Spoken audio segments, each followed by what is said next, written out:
ਸਤਿ ਸ੍ਰੀ ਅਕਾਲ ਜੀ। ਸਵਾਗਤ ਹੈ ਤੁਹਾਡਾ ਪੀਵੀ ਸਿੱਖਿਆ ਸੈਂਟਰ 'ਤੇ। ਅੱਜ ਅਸੀਂ ਪੰਜਾਬ ਜੀਕੇ ਵਿੱਚ ਪੰਜਾਬ ਹਿਸਟਰੀ ਦੇ ਟੌਪ 30 MCQs ਕਰਾਂਗੇ। ਮੈਂ ਜੋ ਤੁਹਾਨੂੰ ਇਹ 30 ਪ੍ਰਸ਼ਨ ਕਰਾਵਾਂਗਾ, ਇਹ ਉਹ ਪ੍ਰਸ਼ਨ ਹਨ ਜੋ ਵਾਰ-ਵਾਰ ਐਗਜ਼ਾਮ ਵਿੱਚ ਪੁੱਛੇ ਜਾਂਦੇ ਹਨ। ਜੇਕਰ ਤੁਸੀਂ ਪੰਜਾਬ ਦੇ ਕਿਸੇ ਵੀ ਐਗਜ਼ਾਮ ਦੀ ਤਿਆਰੀ ਕਰ ਰਹੇ ਹੋ ਤਾਂ ਇਹ ਕਲਾਸ ਤੁਹਾਡੇ ਲਈ ਬਹੁਤ ਹੀ ਜ਼ਿਆਦਾ ਮਹੱਤਵਪੂਰਨ ਹੋਣ ਵਾਲੀ ਹੈ। ਤਾਂ ਸ਼ੁਰੂ ਕਰਦੇ ਹਾਂ ਆਪਾਂ ਅੱਜ ਦੀ ਇਹ ਕਲਾਸ ਸ਼ੁਰੂ ਕਰਨ ਤੋਂ ਪਹਿਲਾਂ ਤੁਹਾਡੇ ਅੱਗੇ ਇੱਕ ਬੇਨਤੀ ਹੈ ਜੀ ਕਿ ਜੇਕਰ ਤੁਸੀਂ ਹੁਣ ਤੱਕ ਚੈਨਲ ਨੂੰ ਸਬਸਕ੍ਰਾਈਬ ਨਹੀਂ ਕੀਤਾ ਤਾਂ ਕਿਰਪਾ ਕਰਕੇ ਚੈਨਲ ਨੂੰ ਜ਼ਰੂਰ ਸਬਸਕ੍ਰਾਈਬ ਕਰਿਓ ਅਤੇ ਵੀਡੀਓ ਨੂੰ ਲਾਈਕ ਅਤੇ ਸ਼ੇਅਰ ਜ਼ਰੂਰ ਕਰਿਓ ਜੀ। ਤਾਂ ਸ਼ੁਰੂ ਕਰਦੇ ਹਾਂ ਆਪਾਂ ਅੱਜ ਦੀ ਇਹ ਕਲਾਸ। ਪ੍ਰਸ਼ਨ ਨੰਬਰ ਪਹਿਲਾ ਹੈ ਜੀ ਸਾਡੇ ਕੋਲ ਕਿ ਸਿੱਖ ਮਿਸਲਾਂ ਵਿੱਚੋਂ ਸਭ ਤੋਂ ਸ਼ਕਤੀਸ਼ਾਲੀ ਮਿਸਲ ਕਿਹੜੀ ਸੀ। ਤਾਂ ਇਹਦਾ ਸਹੀ ਆਨਸਰ ਹੋਵੇਗਾ ਆਪਸ਼ਨ ਨੰਬਰ 1 ਸ਼ੁਕਰ ਚੱਕੀਆ ਮਿਸਲ। ਸ਼ੁਕਰ ਚੱਕੀਆ ਮਿਸਲ 12 ਮਿਸਲਾਂ ਵਿੱਚੋਂ ਸਭ ਤੋਂ ਸ਼ਕਤੀਸ਼ਾਲੀ ਮਿਸਲ ਸੀ। ਠੀਕ ਹੈ ਜੀ। ਮਹਾਰਾਜਾ ਰਣਜੀਤ ਸਿੰਘ ਸ਼ੁਕਰ ਚੱਕੀਆ ਮਿਸਲ ਨਾਲ ਸੰਬੰਧਿਤ ਸਨ। ਅਗਲਾ ਪ੍ਰਸ਼ਨ ਹੈ ਸਾਡੇ ਕੋਲ ਸ਼ੁਕਰ ਚੱਕੀਆ ਮਿਸਲ ਦਾ ਮੋਢੀ ਕੌਣ ਸੀ। ਤਾਂ ਇਸ ਦਾ ਸਹੀ ਆਨਸਰ ਹੋਵੇਗਾ ਆਪਸ਼ਨ ਨੰਬਰ 4 ਚੜ੍ਹਤ ਸਿੰਘ। ਚੜ੍ਹਤ ਸਿੰਘ ਸ਼ੁਕਰ ਚੱਕੀਆ ਮਿਸਲ ਦਾ ਮੋਢੀ ਸੀ, ਜੋ ਕਿ ਮਹਾਰਾਜਾ ਰਣਜੀਤ ਸਿੰਘ ਦਾ ਦਾਦਾ ਜੀ ਸੀ। ਠੀਕ ਹੈ ਜੀ। ਇਸ ਤੋਂ ਅਗਲਾ ਪ੍ਰਸ਼ਨ ਹੈ ਜੀ ਸਾਡੇ ਕੋਲ ਸ਼ੁਕਰ ਚੱਕੀਆ ਮਿਸਲ ਦੀ ਰਾਜਧਾਨੀ ਦਾ ਨਾਂ ਦੱਸੋ। ਤਾਂ ਇਸ ਦਾ ਸਹੀ ਆਨਸਰ ਹੋਊਗਾ ਆਪਸ਼ਨ ਨੰਬਰ 3 ਗੁਜਰਾਂਵਾਲਾ। ਗੁਜਰਾਂਵਾਲਾ ਸ਼ੁਕਰ ਚੱਕੀਆ ਮਿਸਲ ਦੀ ਰਾਜਧਾਨੀ ਸੀ। ਅਗਲਾ ਪ੍ਰਸ਼ਨ ਹੈ ਜੀ ਸਾਡੇ ਕੋਲ ਹੇਠ ਲਿਖਿਆਂ ਵਿੱਚੋਂ ਕਿਸ ਨਗਰ 'ਤੇ ਚੜ੍ਹਤ ਸਿੰਘ ਨੇ ਅਧਿਕਾਰ ਨਹੀਂ ਕੀਤਾ ਸੀ। ਤਾਂ ਇਸ ਦਾ ਸਹੀ ਆਨਸਰ ਹੋਊਗਾ ਆਪਸ਼ਨ ਨੰਬਰ 4 ਅਲੀਪੁਰ। ਅਲੀਪੁਰ 'ਤੇ ਚੜ੍ਹਤ ਸਿੰਘ ਨੇ ਅਧਿਕਾਰ ਨਹੀਂ ਕੀਤਾ ਸੀ। ਠੀਕ ਹੈ ਜੀ। ਇਸ ਤੋਂ ਅਗਲਾ ਪ੍ਰਸ਼ਨ ਹੈ ਜੀ ਸਾਡੇ ਕੋਲ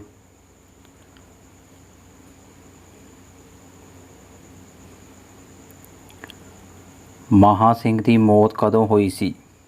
ਤਾਂ ਇਸ ਦਾ ਸਹੀ ਆਨਸਰ ਹੋਵੇਗਾ 1792 ਈਸਵੀ ਵਿੱਚ ਮਹਾਂ ਸਿੰਘ ਦੀ ਮੌਤ ਹੋਈ ਸੀ। ਠੀਕ ਹੈ ਜੀ। ਇਸ ਤੋਂ ਅਗਲਾ ਪ੍ਰਸ਼ਨ ਹੈ ਸਾਡੇ ਕੋਲ ਘਨੱਈਆ ਮਿਸਲ ਦਾ ਮੋਢੀ ਕੌਣ ਸੀ। ਤਾਂ ਇਸ ਦਾ ਸਹੀ ਆਨਸਰ ਹੋਵੇਗਾ ਜੈ ਸਿੰਘ। ਜੈ ਸਿੰਘ ਘਨੱਈਆ ਮਿਸਲ ਦਾ ਮੋਢੀ ਸੀ। ਮੈਂ ਜੋ ਤੁਹਾਨੂੰ ਅੱਜ ਇਹ 30 ਟੌਪ 30 MCQs ਕਰਾਵਾਂਗਾ, ਇਹਨਾਂ ਵਿੱਚ ਮੈਂ ਤੁਹਾਨੂੰ ਦੂਸਰੇ ਸਿੱਖ ਐਂਗਲੋ ਯੁੱਧ ਦੇ ਨਾਲ ਸੰਬੰਧਿਤ ਵੀ ਪ੍ਰਸ਼ਨ ਕਰਾਵਾਂਗਾ। ਤਾਂ ਤੁਸੀਂ ਇਸ ਕਲਾਸ ਨੂੰ ਅੰਤ ਤੱਕ ਜ਼ਰੂਰ ਦੇਖਣਾ ਹੈ। ਠੀਕ ਹੈ ਜੀ। ਅਤੇ ਇਸ ਤੋਂ ਪਹਿਲਾਂ ਮੈਂ ਤੁਹਾਨੂੰ 14 ਕਲਾਸਾਂ ਕਰਾ ਚੁੱਕੇ ਹਾਂ ਅਤੇ ਅੱਜ ਸਾਡੀ ਕਲਾਸ ਨੰਬਰ 15 ਹੈ ਜੀ। ਠੀਕ ਹੈ। ਅਤੇ 15 ਦੇ ਹਿਸਾਬ ਨਾਲ ਅੱਜ ਸਾਡੀ ਇਸ ਕਲਾਸ ਵਿੱਚ 30 ਪ੍ਰਸ਼ਨ ਹਰ ਰੋਜ਼ ਜੇ ਆਪਾਂ ਕੀਤੇ ਹਨ ਤਾਂ ਅੱਜ ਅਸੀਂ 450 ਪ੍ਰਸ਼ਨ ਕਰ ਲਵਾਂਗੇ। ਅਤੇ ਅੱਜ ਇਸ ਕਲਾਸ ਵਿੱਚ ਸਾਡੇ ਪੰਜਾਬ ਇਤਿਹਾਸ ਨਾਲ ਸੰਬੰਧਿਤ ਜੋ ਅਤੀ ਮਹੱਤਵਪੂਰਨ ਪ੍ਰਸ਼ਨ ਹਨ, ਆਪਾਂ ਕਹਿ ਸਕਦੇ ਹਾਂ ਜੋ ਪੰਜਾਬ ਇਤਿਹਾਸ ਦਾ ਨਿਚੋੜ ਹੈ, ਉਹ 450 ਪ੍ਰਸ਼ਨ ਹਨ। ਤਾਂ ਤੁਸੀਂ ਇਹਨਾਂ ਪ੍ਰਸ਼ਨਾਂ ਨੂੰ ਜੋ ਮੈਂ ਇਸ ਤੋਂ ਪਹਿਲਾਂ ਵਾਲੀ ਕਲਾਸਾਂ ਵਿੱਚ ਕਰਾਏ ਹਨ ਤਾਂ ਤੁਸੀਂ ਉਹ ਵੀ ਦੇਖਣੇ ਹਨ। ਠੀਕ ਹੈ ਜੀ। ਤਾਂ ਵੱਧਦੇ ਹਾਂ ਆਪਾਂ ਅਗਲੇ ਪ੍ਰਸ਼ਨ ਵੱਲ। ਅਗਲਾ ਪ੍ਰਸ਼ਨ ਹੈ ਜੀ ਸਾਡੇ ਕੋਲ ਸਦਾ ਕੌਰ ਕੌਣ ਸੀ। ਠੀਕ ਹੈ ਜੀ। ਇਹਦਾ ਸਹੀ ਆਨਸਰ ਹੋਵੇਗਾ ਇਹਦਾ ਸਹੀ ਆਨਸਰ ਹੋਊਗਾ ਆਪਸ਼ਨ ਨੰਬਰ 1 ਘਨੱਈਆ ਮਿਸਲ ਦੀ ਨੇਤਾ। ਠੀਕ ਹੈ ਜੀ। ਜੋ ਕਿ ਮਹਾਰਾਜਾ ਰਣਜੀਤ ਸਿੰਘ ਦੀ ਸੱਸ ਸੀ। ਠੀਕ ਹੈ ਜੀ। ਸਦਾ ਕੌਰ ਕੌਣ ਸੀ ਤਾਂ ਘਨੱਈਆ ਮਿਸਲ ਦੀ ਨੇਤਾ ਸੀ, ਜੋ ਕਿ ਮਹਾਰਾਜਾ ਰਣਜੀਤ ਸਿੰਘ ਦੀ ਸੱਸ ਸੀ। ਇਸ ਤੋਂ ਅਗਲਾ ਪ੍ਰਸ਼ਨ ਹੈ ਸਾਡੇ ਕੋਲ ਫੁਲਕੀਆਂ ਮਿਸਲ ਦਾ ਮੋਢੀ ਕੌਣ ਸੀ। ਤਾਂ ਇਹਦਾ ਸਹੀ ਆਨਸਰ ਹੋਵੇਗਾ ਚੌਧਰੀ ਫੂਲ ਸਿੰਘ। ਚੌਧਰੀ ਫੂਲ ਸਿੰਘ ਫੁਲਕੀਆਂ ਮਿਸਲ ਦਾ ਮੋਢੀ ਸੀ। ਹੁਣ ਵੱਧਦੇ ਹਾਂ ਆਪਾਂ ਅਗਲੇ ਪ੍ਰਸ਼ਨ ਵੱਲ। ਅਗਲਾ ਪ੍ਰਸ਼ਨ ਹੈ ਜੀ ਸਾਡੇ ਕੋਲ ਪਟਿਆਲਾ ਰਿਆਸਤ ਦਾ ਮੋਢੀ ਕੌਣ ਸੀ। ਤਾਂ ਇਸ ਦਾ ਸਹੀ ਆਨਸਰ ਹੋਊਗਾ ਆਪਸ਼ਨ ਨੰਬਰ 2 ਬਾਬਾ ਆਲਾ ਸਿੰਘ। ਬਾਬਾ ਆਲਾ ਸਿੰਘ ਪਟਿਆਲਾ ਰਿਆਸਤ ਦਾ ਮੋਢੀ ਸੀ। ਇਸ ਤੋਂ ਅਗਲਾ ਪ੍ਰਸ਼ਨ ਹੈ ਸਾਡੇ ਕੋਲ ਬਾਬਾ ਆਲਾ ਸਿੰਘ ਨੇ ਕਿਸ ਨੂੰ ਪਟਿਆਲੇ ਰਿਆਸਤ ਦੀ ਰਾਜਧਾਨੀ ਬਣਾਇਆ ਸੀ। ਤਾਂ ਇਸ ਦਾ ਸਹੀ ਆਨਸਰ ਹੋਊਗਾ ਆਪਸ਼ਨ ਨੰਬਰ 3 ਬਰਨਾਲਾ। ਬਰਨਾਲਾ ਨੂੰ ਬਾਬਾ ਆਲਾ ਸਿੰਘ ਨੇ ਪਟਿਆਲੇ ਰਿਆਸਤ ਦੀ ਰਾਜਧਾਨੀ ਬਣਾਇਆ ਸੀ। ਇਸ ਤੋਂ ਅਗਲਾ ਪ੍ਰਸ਼ਨ ਹੈ ਸਾਡੇ ਕੋਲ ਡੱਲੇਵਾਲੀਆ ਮਿਸਲ ਦਾ ਸਭ ਤੋਂ ਪ੍ਰਸਿੱਧ ਨੇਤਾ ਕੌਣ ਸੀ। ਠੀਕ ਹੈ ਜੀ। ਤਾਂ ਇਸ ਦਾ ਸਹੀ ਆਨਸਰ ਹੋਗਾ ਤਾਰਾ ਸਿੰਘ ਘੇਬਾ। ਤਾਰਾ ਸਿੰਘ ਘੇਬਾ ਡੱਲੇਵਾਲੀਆ ਮਿਸਲ ਦਾ ਸਭ ਤੋਂ ਪ੍ਰਸਿੱਧ ਨੇਤਾ ਸੀ। ਇਸ ਤੋਂ ਅਗਲਾ ਪ੍ਰਸ਼ਨ ਹੈ ਜੀ ਸਾਡੇ ਕੋਲ ਸ਼ਹੀਦ ਮਿਸਲ ਦਾ ਸਭ ਤੋਂ ਪ੍ਰਸਿੱਧ ਨੇਤਾ ਕੌਣ ਸੀ। ਤਾਂ ਇਸ ਦਾ ਸਹੀ ਆਨਸਰ ਹੋਵੇਗਾ ਬਾਬਾ ਦੀਪ ਸਿੰਘ ਜੀ। ਬਾਬਾ ਦੀਪ ਸਿੰਘ ਜੀ ਸ਼ਹੀਦ ਮਿਸਲ ਦੇ ਸਭ ਤੋਂ ਪ੍ਰਸਿੱਧ ਨੇਤਾ ਸਨ। ਠੀਕ ਹੈ ਜੀ। ਹੁਣ ਵੱਧਦੇ ਹਾਂ ਆਪਾਂ ਅਗਲੇ ਪ੍ਰਸ਼ਨ ਵੱਲ। ਅਗਲਾ ਪ੍ਰਸ਼ਨ ਹੈ ਜੀ ਸਾਡੇ ਕੋਲ ਸਿੱਖ ਮਿਸਲਾਂ ਦੀ ਕੇਂਦਰੀ ਸੰਸਥਾ ਕਿਹੜੀ ਸੀ। ठीक है जी। ਤਾਂ ਇਹਦਾ ਸਹੀ ਆਨਸਰ ਹੋਗਾ ਗੁਰਮਤਾ। ਗੁਰਮਤਾ ਸਿੱਖ ਮਿਸਲਾਂ ਦੀ ਕੇਂਦਰੀ ਸੰਸਥਾ ਸੀ। ਠੀਕ ਹੈ ਜੀ। ਹੁਣ ਆਪਾਂ ਚੱਲਦੇ ਹਾਂ ਅਗਲੇ ਪ੍ਰਸ਼ਨ 'ਤੇ। ਅਗਲਾ ਪ੍ਰਸ਼ਨ ਹੈ ਜੀ ਸਾਡੇ ਕੋਲ, ਮਿਸਲ ਕਾਲ ਵਿੱਚ ਜ਼ਿਲ੍ਹੇ ਦਾ ਮੁਖੀ ਕੀ ਕਹਿਲਾਉਂਦਾ ਸੀ। ਤਾਂ ਇਹਦਾ ਸਹੀ ਆਨਸਰ ਹੋਗਾ ਆਪਸ਼ਨ ਨੰਬਰ 2 ਕਾਰਦਾਰ। ਮਿਸਲ ਕਾਲ ਵਿੱਚ ਜ਼ਿਲ੍ਹੇ ਦਾ ਮੁਖੀ ਕਾਰਦਾਰ ਕਹਿਲਾਉਂਦਾ ਸੀ। ਇਸ ਤੋਂ ਅਗਲਾ ਪ੍ਰਸ਼ਨ ਹੈ ਜੀ ਸਾਡੇ ਕੋਲ, ਰਾਖੀ ਪ੍ਰਥਾ ਕੀ ਸੀ। ਆਪਸ਼ਨ 1 ਵਿਦੇਸ਼ੀ ਹਮਲਾਵਾਰਾਂ ਤੋਂ ਪਿੰਡਾਂ ਦੀ ਰਾਖੀ, ਬਿਲਕੁਲ ਸਹੀ। ਫਸਲਾਂ ਦੀ ਰਾਖੀ, ਆਪਸ਼ਨ 2 ਇਹ ਵੀ ਸਹੀ ਹੈ। ਅਤੇ ਤੀਜਾ ਇਸਤਰੀਆਂ ਦੀ ਰਾਖੀ ਕਰਨਾ। ਤਾਂ ਇਸ ਤਰ੍ਹਾਂ ਜੋ ਉੱਪਰ ਲਿਖੇ ਸਾਰੇ ਕਥਨ ਹਨ ਇਹ ਸਹੀ ਹਨ। ਠੀਕ ਹੈ ਜੀ। ਮਤਲਬ ਕਿ ਇਹ ਤਿੰਨੇ ਪੁਆਇੰਟ ਹਨ ਜੋ ਵਿਦੇਸ਼ੀ ਹਮਲਾਵਾਰਾਂ ਤੋਂ ਪਿੰਡਾਂ ਦੀ ਰੱਖਿਆ, ਫਸਲਾਂ ਦੀ ਰੱਖਿਆ ਅਤੇ ਇਸਤਰੀਆਂ ਦੀ ਰੱਖਿਆ, ਇਹ ਰਾਖੀ ਪ੍ਰਥਾ ਨਾਲ ਸੰਬੰਧਿਤ ਹੈ। ਠੀਕ ਹੈ ਜੀ।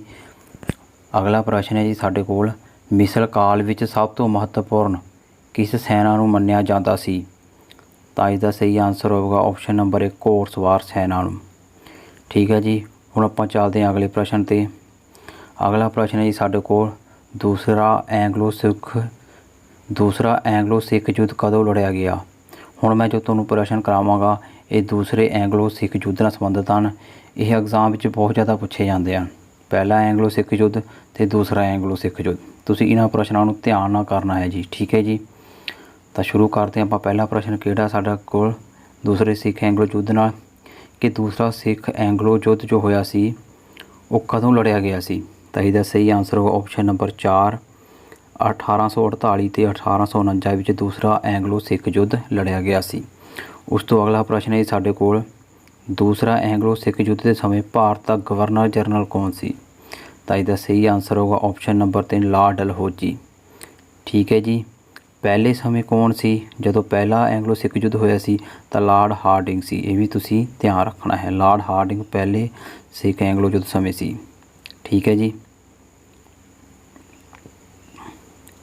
ਦੂਜੇ ਸਮੇਂ ਕੌਣ ਹੈ ਤਾਂ ਲਾਰਡ ਡਲਹੌਜੀ। ਅਗਲਾ ਪ੍ਰਸ਼ਨ ਹੈ ਸਾਡੇ ਕੋਲ, ਦੂਸਰੇ ਅੰਗਰੇਜ਼ ਸਿੱਖ ਯੁੱਧ ਸਮੇਂ ਪੰਜਾਬ ਦਾ ਮਹਾਰਾਜਾ ਕੌਣ ਸੀ। ਤਾਂ ਇਹਦਾ ਸਹੀ ਆਨਸਰ ਹੋਗਾ ਆਪਸ਼ਨ ਨੰਬਰ 3 ਮਹਾਰਾਜਾ ਦਲੀਪ ਸਿੰਘ। ਮਹਾਰਾਜਾ ਦਲੀਪ ਸਿੰਘ ਪੰਜਾਬ ਦਾ ਮਹਾਰਾਜਾ ਸੀ ਜਦੋਂ ਦੂਸਰਾ ਐਂਗਲੋ ਸਿੱਖ ਯੁੱਧ ਹੋਇਆ ਸੀ। ਠੀਕ ਹੈ ਜੀ। ਅਗਲਾ ਪ੍ਰਸ਼ਨ ਹੈ ਸਾਡੇ ਕੋਲ, ਮਹਾਰਾਣੀ ਜਿੰਦਾ ਕੌਣ ਸੀ। ਤਾਂ ਇਹਦਾ ਸਹੀ ਆਨਸਰ ਹੋਵੇਗਾ ਆਪਸ਼ਨ ਨੰਬਰ 1 ਮਹਾਰਾਜਾ ਦਲੀਪ ਸਿੰਘ ਦੀ ਮਾਂ ਸੀ ਮਹਾਰਾਣੀ ਜਿੰਦਾ। ਠੀਕ ਹੈ ਜੀ। ਦੀਵਾਨ ਮੂਲ ਰਾਜ ਕੌਣ ਸੀ। ਅਗਲਾ ਪ੍ਰਸ਼ਨ ਹੈ ਸਾਡੇ ਕੋਲ ਕਿ ਦੀਵਾਨ ਮੂਲ ਰਾਜ ਕੌਣ ਸੀ। ਤਾਂ ਇਹਦਾ ਸਹੀ ਆਨਸਰ ਹੋਗਾ ਆਪਸ਼ਨ ਨੰਬਰ 2 ਮੁਲਤਾਨ ਦਾ ਨਾਜ਼ਿਮ ਸੀ ਦੀਵਾਨ ਮੂਲ ਰਾਜ। ਅਗਲਾ ਪ੍ਰਸ਼ਨ ਹੈ ਸਾਡੇ ਕੋਲ, ਦੀਵਾਨ ਮੂਲ ਰਾਜ ਨੇ ਅੰਗਰੇਜ਼ਾਂ ਵਿਰੁੱਧ ਵਿਦਰੋਹ ਕਦੋਂ ਕੀਤਾ ਸੀ। ਤਾਂ ਇਸਦਾ ਸਹੀ ਆਨਸਰ ਹੋਗਾ 1848 ਈਸਵੀ ਵਿੱਚ ਦੀਵਾਨ ਮੂਲ ਰਾਜ ਨੇ ਅੰਗਰੇਜ਼ਾਂ ਵਿਰੁੱਧ ਵਿਦਰੋਹ ਕੀਤਾ ਸੀ। ਅਗਲਾ ਪ੍ਰਸ਼ਨ ਹੈ ਜੀ ਸਾਡੇ ਕੋਲ, ਸਰਦਾਰ ਚਤਰ ਸਿੰਘ ਅਟਾਰੀ ਵਾਲਾ ਕੌਣ ਸੀ। ਤਾਂ ਇਹਦਾ ਸਹੀ ਆਨਸਰ ਹੋਗਾ ਆਪਸ਼ਨ ਨੰਬਰ 2 ਹਜ਼ਾਰੇ ਦਾ ਨਾਜ਼ਿਮ। ਹਜ਼ਾਰਾ ਦਾ ਨਾਜ਼ਿਮ। ਠੀਕ ਹੈ ਜੀ। ਸਰਦਾਰ ਚਤਰ ਸਿੰਘ ਕੌਣ ਸੀ ਤਾਂ ਹਜ਼ਾਰੇ ਦਾ ਨਾਜ਼ਿਮ ਸੀ। ਅਗਲਾ ਪ੍ਰਸ਼ਨ ਹੈ ਸਾਡੇ ਕੋਲ, ਦੂਸਰਾ ਐਂਗਲੋ ਸਿੱਖ ਯੁੱਧ ਕਿਸ ਲੜਾਈ ਨਾਲ ਸ਼ੁਰੂ ਹੋਇਆ। ਤਾਂ ਇਹਦਾ ਸਹੀ ਆਨਸਰ ਹੋਗਾ ਰਾਮਨਗਰ ਦੀ ਲੜਾਈ ਨਾਲ। ਠੀਕ ਹੈ ਜੀ। ਰਾਮਨਗਰ ਦੀ ਲੜਾਈ ਨਾਲ ਦੂਸਰਾ ਐਂਗਲੋ ਸਿੱਖ ਯੁੱਧ ਸ਼ੁਰੂ ਹੋਇਆ। ਰਾਮਨਗਰ ਦੀ ਲੜਾਈ ਤੋਂ ਬਾਅਦ ਉਸ ਤੋਂ ਅਗਲੀ ਲੜਾਈ ਸੀ ਜਲਿਆਂਵਾਲੇ ਦੀ ਲੜਾਈ। ਠੀਕ ਹੈ ਜੀ। ਉਸ ਤੋਂ ਬਾਅਦ ਦੀ ਲੜਾਈ ਸੀ ਮੁਲਤਾਨ ਦੀ ਲੜਾਈ ਅਤੇ ਸਭ ਤੋਂ ਲਾਸਟ ਦੀ ਲੜਾਈ ਸੀ ਗੁਜਰਾਤ ਦੀ ਲੜਾਈ। ਠੀਕ ਹੈ ਜੀ। ਇਹ ਵੀ ਤੁਸੀਂ ਯਾਦ ਰੱਖਣਾ ਹੈ। ਅਗਲਾ ਪ੍ਰਸ਼ਨ ਹੈ ਸਾਡੇ ਕੋਲ, ਰਾਮਨਗਰ ਦੀ ਲੜਾਈ ਕਦੋਂ ਹੋਈ ਸੀ। ਤਾਂ ਇਹਦਾ ਸਹੀ ਆਨਸਰ ਹੋਵੇਗਾ ਆਪਸ਼ਨ ਨੰਬਰ 4 22 ਨਵੰਬਰ 1848 ਨੂੰ ਰਾਮਨਗਰ ਦੀ ਲੜਾਈ ਨਾਲ ਦੂਸਰਾ ਸਿੱਖ ਐਂਗਲੋ ਯੁੱਧ ਸ਼ੁਰੂ ਹੋਇਆ ਸੀ। ਠੀਕ ਹੈ ਜੀ। ਅਗਲਾ ਪ੍ਰਸ਼ਨ ਹੈ ਸਾਡੇ ਕੋਲ, ਅਗਲਾ ਪ੍ਰਸ਼ਨ ਕਰਨ ਤੋਂ ਪਹਿਲਾਂ ਮੈਂ ਤੁਹਾਨੂੰ ਦੱਸ ਦੇਵਾਂ ਕਿ ਇਹ ਜੋ ਕਲਾਸ ਹੈ ਸਾਡੀ ਇਹ 15 ਨੰਬਰ ਕਲਾਸ ਹੈ ਜੀ। ਇਸ ਤੋਂ ਪਹਿਲਾਂ ਮੈਂ ਤੁਹਾਨੂੰ 14 ਕਲਾਸਾਂ ਕਰਾ ਚੁੱਕਿਆ ਅਤੇ ਅੱਜ ਸਾਡੀ 15 ਕਲਾਸਾਂ ਵਿੱਚ 30 ਦੇ ਹਿਸਾਬ ਨਾਲ 450 ਪ੍ਰਸ਼ਨ ਹੋ ਜਾਣਗੇ। ਇਹ ਜੋ 450 ਪ੍ਰਸ਼ਨ ਹਨ ਇਹ ਪੰਜਾਬ ਹਿਸਟਰੀ ਦੇ ਅਤੀ ਮਹੱਤਵਪੂਰਨ ਪ੍ਰਸ਼ਨ ਹਨ। ਤੁਸੀਂ ਕਹਿ ਸਕਦੇ ਹੋ ਕਿ ਇਹ ਪੰਜਾਬ ਹਿਸਟਰੀ ਦਾ ਨਿਚੋੜ ਹੈ। ਤੁਸੀਂ ਜੇਕਰ ਇਸ ਤੋਂ ਪਹਿਲਾਂ ਦੀਆਂ ਕਲਾਸਾਂ ਨਹੀਂ ਦੇਖੀਆਂ ਤਾਂ ਇਸ ਤੋਂ ਪਹਿਲਾਂ ਦੀਆਂ ਕਲਾਸਾਂ ਦੀ ਪਲੇਲਿਸਟ ਮੈਂ ਆਈ ਬਟਨ 'ਤੇ ਪਾ ਦੇਵਾਂਗਾ। ਤੁਸੀਂ ਇਹ ਕਲਾਸ ਪੂਰੀ ਦੇਖਣ ਤੋਂ ਬਾਅਦ ਇਸ ਤੋਂ ਪਹਿਲਾਂ ਦੀਆਂ ਕਲਾਸਾਂ ਵੀ ਦੇਖ ਸਕਦੇ ਹੋ।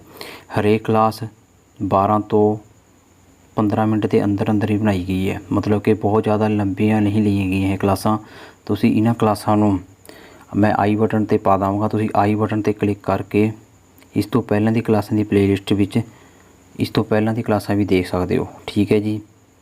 ਹੁਣ ਆਪਾਂ ਵੱਧਦੇ ਹਾਂ ਅਗਲੇ ਪ੍ਰਸ਼ਨ ਵੱਲ। ਅਗਲਾ ਪ੍ਰਸ਼ਨ ਹੈ ਸਾਡੇ ਕੋਲ, ਚਿੱਲਿਆਂਵਾਲ ਦੀ ਲੜਾਈ ਕਦੋਂ ਹੋਈ ਸੀ? ਜਦੋਂ ਦੂਸਰਾ ਸਿੱਖ ਐਂਗਲੋ ਯੁੱਧ ਹੋਇਆ ਸੀ ਤਾਂ ਉਸ ਦੀ ਦੂਸਰੀ ਲੜਾਈ ਸੀ ਤਾਂ ਉਹ ਚਿੱਲਿਆਂਵਾਲੇ ਦੀ ਲੜਾਈ ਸੀ। ਤਾਂ ਇਹ ਕਦੋਂ ਹੋਈ ਸੀ? ਤਾਂ 13 ਜਨਵਰੀ 1849 ਈਸਵੀ ਨੂੰ ਹੋਈ ਸੀ। 13 ਜਨਵਰੀ 1849 ਈਸਵੀ ਨੂੰ ਚਿੱਲਿਆਂਵਾਲੇ ਦੀ ਲੜਾਈ ਹੋਈ ਸੀ। ਅਗਲਾ ਪ੍ਰਸ਼ਨ ਹੈ ਸਾਡੇ ਕੋਲ, ਦੂਸਰਾ ਐਂਗਲੋ ਸਿੱਖ ਯੁੱਧ ਕਿਸ ਲੜਾਈ ਨਾਲ ਖਤਮ ਹੋਇਆ? ਤਾਂ ਇਹਦਾ ਸਹੀ ਆਂਸਰ ਹੋ ਗੁਜਰਾਤ ਦੀ ਲੜਾਈ ਨਾਲ।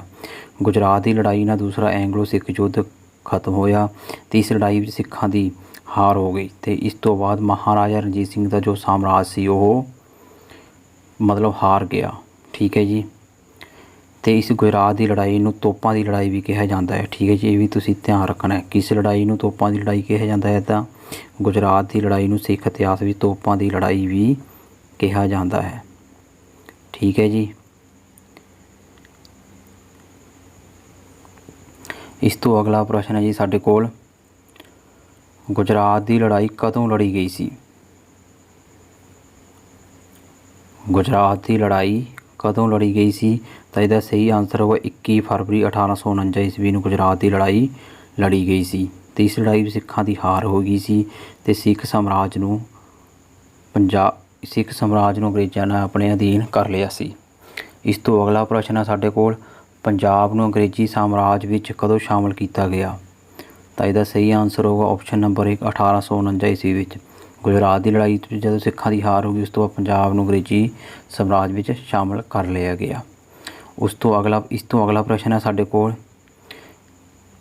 ਕਿ ਪੰਜਾਬ ਦਾ ਆਖਰੀ ਸਿੱਖ ਮਹਾਰਾਜਾ ਕੌਣ ਸੀ? ਤਾਂ ਇਸ ਦਾ ਸਹੀ ਆਨਸਰ ਹੋਵੇਗਾ ਆਪਸ਼ਨ ਨੰਬਰ 1 ਮਹਾਰਾਜਾ ਦਲੀਪ ਸਿੰਘ ਪੰਜਾਬ ਦਾ ਆਖਰੀ ਸਿੱਖ ਮਹਾਰਾਜਾ ਸੀ। Option number 1। ਇਸ ਤੋਂ ਅਗਲਾ ਪ੍ਰਸ਼ਨ ਹੈ ਸਾਡੇ ਕੋਲ, ਮਹਾਰਾਜਾ ਦਲੀਪ ਸਿੰਘ ਦੀ ਮੌਤ ਕਦੋਂ ਹੋਈ ਸੀ? ਤਾਂ ਇਹਦਾ ਸਹੀ ਆਨਸਰ ਹੋਗਾ ਆਪਸ਼ਨ ਨੰਬਰ 4 1893 ਈਸਵੀ ਵਿੱਚ ਮਹਾਰਾਜਾ ਦਲੀਪ ਸਿੰਘ ਦੀ ਮੌਤ ਹੋਈ ਸੀ। ਇਸ ਤੋਂ ਅਗਲਾ ਪ੍ਰਸ਼ਨ ਹੈ ਸਾਡੇ ਕੋਲ, ਮਹਾਰਾਜਾ ਦਲੀਪ ਸਿੰਘ ਦੀ ਮੌਤ ਕਿੱਥੇ ਹੋਈ ਸੀ? ਤਾਂ ਇਹਦਾ ਸਹੀ ਆਨਸਰ ਹੋਵੇਗਾ ਆਪਸ਼ਨ ਨੰਬਰ 3 ਪੈਰਿਸ ਵਿੱਚ ਮਹਾਰਾਜਾ ਦਲੀਪ ਸਿੰਘ ਦੀ ਮੌਤ ਹੋਈ ਸੀ। ਇਹ ਸਾਡੀ ਅੱਜ ਦੀ ਕਲਾਸ ਦਾ ਆਖਰੀ ਪ੍ਰਸ਼ਨ ਸੀ ਅਤੇ ਇੱਥੇ ਸਾਡੇ 30 ਦੇ ਹਿਸਾਬ ਨਾਲ 15 ਕਲਾਸਾਂ ਵਿੱਚ 450 ਪ੍ਰਸ਼ਨ ਪੂਰੇ ਹੁੰਦੇ ਹਨ। ਤੁਸੀਂ ਇਹਨਾਂ ਪ੍ਰਸ਼ਨਾਂ ਨੂੰ ਧਿਆਨ ਨਾਲ ਦੇਖਣਾ ਹੈ ਅਤੇ ਸਮਝਣਾ ਹੈ ਜੀ। ਠੀਕ ਹੈ ਜੀ। ਜੋ ਇਸ ਤੋਂ ਪਹਿਲਾਂ ਦੀਆਂ ਕਲਾਸਾਂ ਦੀ ਪਲੇਲਿਸਟ ਹੈ ਮੈਂ ਤੁਹਾਨੂੰ ਫੇਰ ਦੱਸਦਾ ਹਾਂ, ਉਹ ਮੈਂ ਆਈ ਬਟਨ 'ਤੇ ਪਾ ਦੇਵਾਂਗਾ। ਤੁਸੀਂ ਆਈ ਬਟਨ 'ਤੇ ਕਲਿੱਕ ਕਰਕੇ ਇਸ ਤੋਂ ਪਹਿਲਾਂ ਦੀਆਂ ਕਲਾਸਾਂ ਵੀ ਦੇਖ ਸਕਦੇ ਹੋ ਅਤੇ ਇਹ ਕਲਾਸ ਲੈਣ ਲਈ ਤੁਹਾਡਾ ਬਹੁਤ ਬਹੁਤ ਧੰਨਵਾਦ।